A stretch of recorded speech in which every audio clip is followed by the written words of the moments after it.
Hello, beautiful people. Welcome back to another episode of Healing Hearts. I'm your host, Jessica Holland. Today, I want to talk about healing in a not so conventional way. I want to talk about how healing is like time traveling. I know that sounds a little weird. I'm not Cocoa for Cocoa Puffs, I promise. Well, I don't know. But anywho, today we're going to be talking about how just get used to the time travel as part of your life once you enter this healing journey. Because let me tell you, it simply feels like time travel, whether you recognize it or not.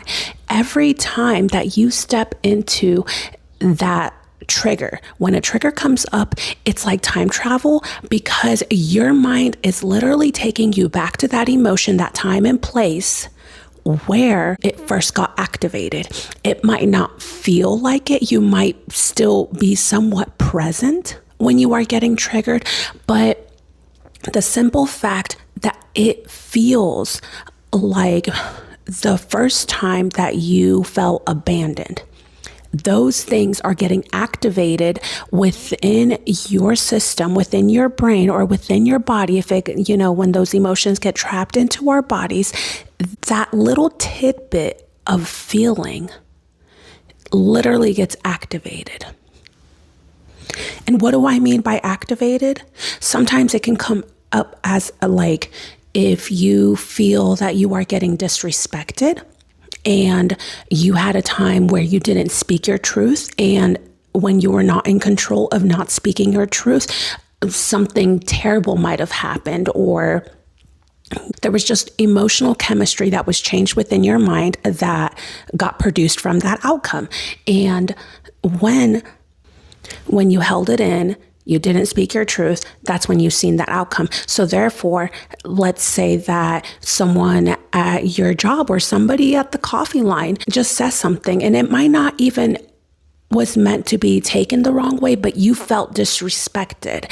And boom, there comes these things that rise up, and you may want to try and take a different approach by reacting and saying something back. Or you may hold it in and it comes up in your body, and it comes up as clenching your jaw.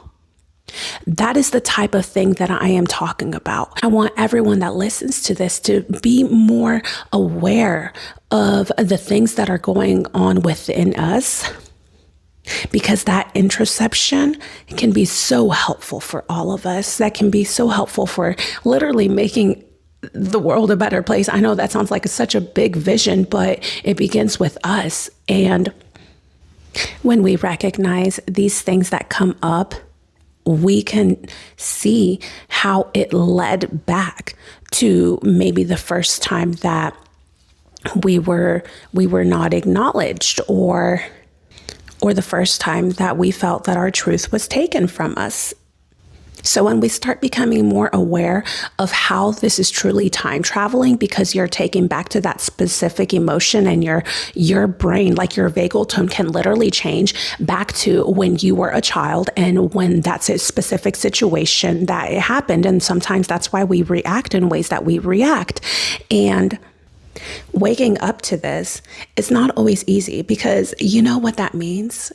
It's calling you to do inner work. It's calling you to heal that part of you that may have gotten swept under the rug for so long and so many years that you just thought that it was part of your personality. But in reality, it's just a protective mechanism that people may confuse as just anger, or as the young people might say, as just trolling. So if you are just tired of maybe the way that your relationships are going, your friendships are going, then this might be something that you may want to visit. And I believe that somatic healing is just such a great tool for this. There's plenty of wonderful professionals that literally teach us and guide us through this. So I urge you to connect yourself to someone that has experience in helping individuals, not just talking about things, but getting to the root of things so you can allow those emotions not just to come up, but to allow them to move through and out of your system. I always talk about different ways that it's easier to just numb. And I'm not just talking about numbing with substances, people. I'm talking about numbing through social media. I'm talking about numbing through sex, numbing through food, different things of that nature. We cannot escape ourselves. We take ourselves everywhere we go. And the beautiful part about it is that this moment right here, right now, if you're listening to this, then it's time. I don't believe in coincidences. It's time to just heal that part of yourself that you might not even understand why it's happening. So yes.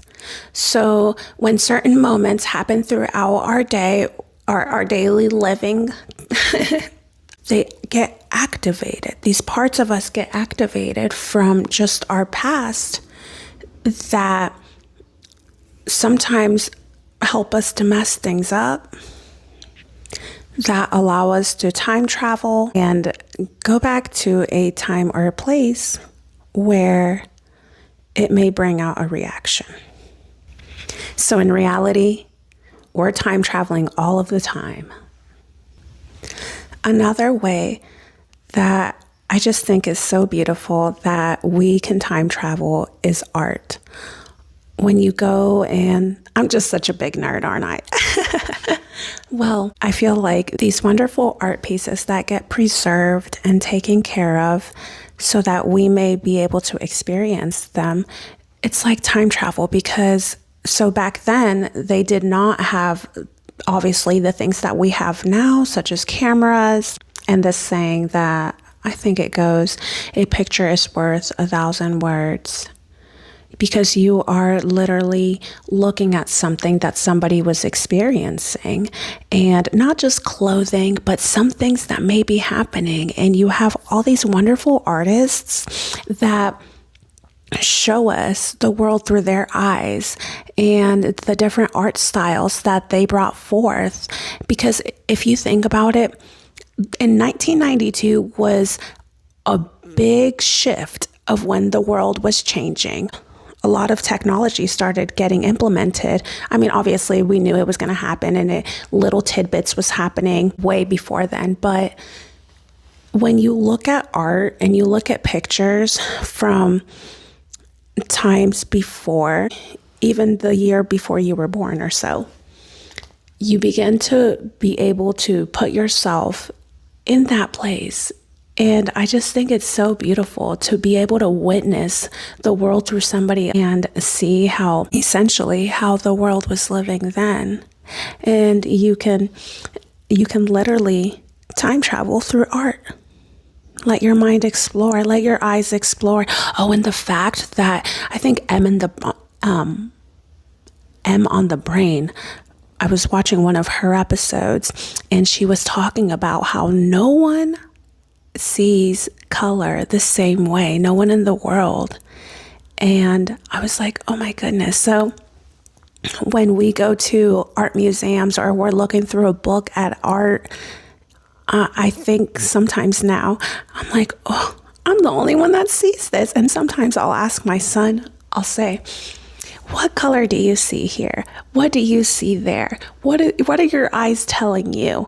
I just wonder. I wonder what people are perceiving just because we're all so different. And I think that's another reason why art is like time traveling. The older the art, the more you begin to think like, wow, they lived so slow. It must have been so nice. Or, oh my goodness, I wish I had hand sanitizer back then. Just different little things like that. When you see them washing their hands in a basin or something, ugh. So let your mind explore. Don't settle for just a picture on a screen. Go see different things of the past.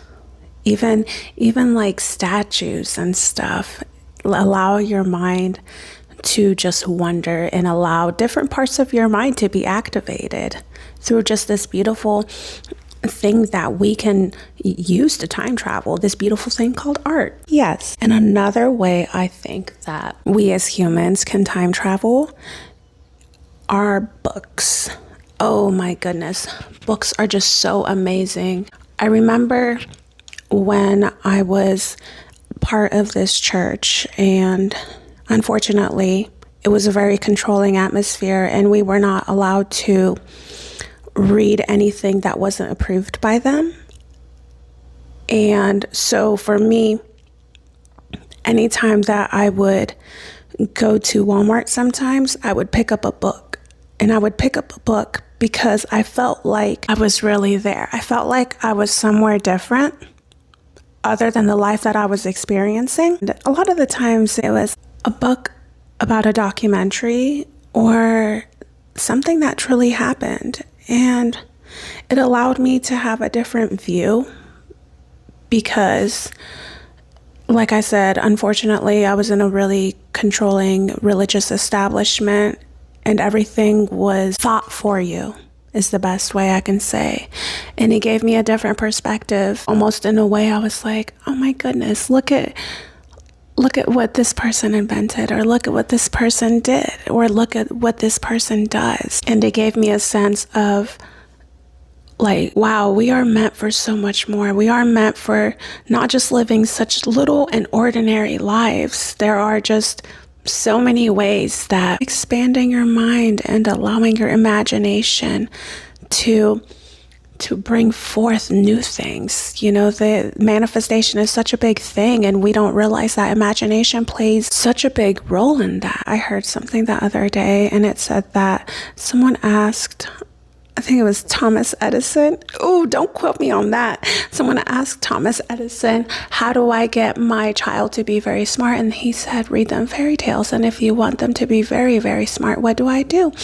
And Thomas Edison replied and said, read them a lot of fairy tales. And I just thought that was so intriguing. Everything around us started out as an idea. The chair you're sitting in, the Alexa that we tell us to remind us things with, the laptop. And do you think that these people received external validation when they brought forth some of these ideas? Absolutely not.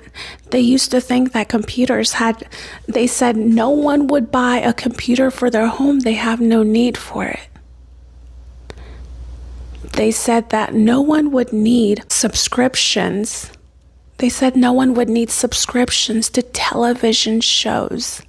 They said there's too many options out there. There's free TV out there. No one's going to purchase them. And look at now. Look at the world now. I just hope this stirs something up within you to not put your ideas and not put whatever things that you might think sound stupid to someone else. Don't put them on the back burner. Because you are receiving these thoughts and receiving these ideas and these dreams for a reason. As long as these things do not include to harm or hurt anyone, then definitely go forth. I kind of got a little bit off subject, but that's okay. No one's counting. But yes, books are like time travel, because when you read about the past, or you read about even the present, somebody else's idea, you're bending time. You are putting yourself in the frequency of the author's language and the author's way of being. I just think that is so neat and so special, and we cannot sleep on these beautiful things that we have all around us and we don't take advantage of. And you know me, I truly wish that everybody would write a book about their lives. I feel that the world would definitely be a little bit more kind, because we would know in a vulnerable manner what ways that others may have been hurt, and we can use it as a way of understanding them, and what ways that we can uplift others. That is another reason why I truly decided to put my book out there. In the beginning, I had wrote this book only for my son so he could see what I had gone through, because no one knows what's going to happen tomorrow. I may not wake up tomorrow. And I wanted my son to know me. I remember when my heart was getting tugged at to put my book out there, all the thoughts that were going in my mind, I'm like, oh my goodness, well, now everybody's going to know my life. And just different things that may have came up, like the visibility wound, the fear of being seen, things like that. But I believed and still believe that the greater blessing is allowing someone to know that what they are going through is still validated and that they can find healing right where they're at. And also that anyone can go through anything and make it out. And they don't have to stay in the same storyline if it's not somewhere that it is beneficial to be in. So yes, those are some ways that I believe that we can time travel. I hope that this opened up your mind to experience the world around us in a different manner. Thank you so much for listening. If this episode intrigued you, or if it helped you, please pass it along. I hope that you in this day find a blessing, no matter how big or small, because you are in this day for a reason and a purpose.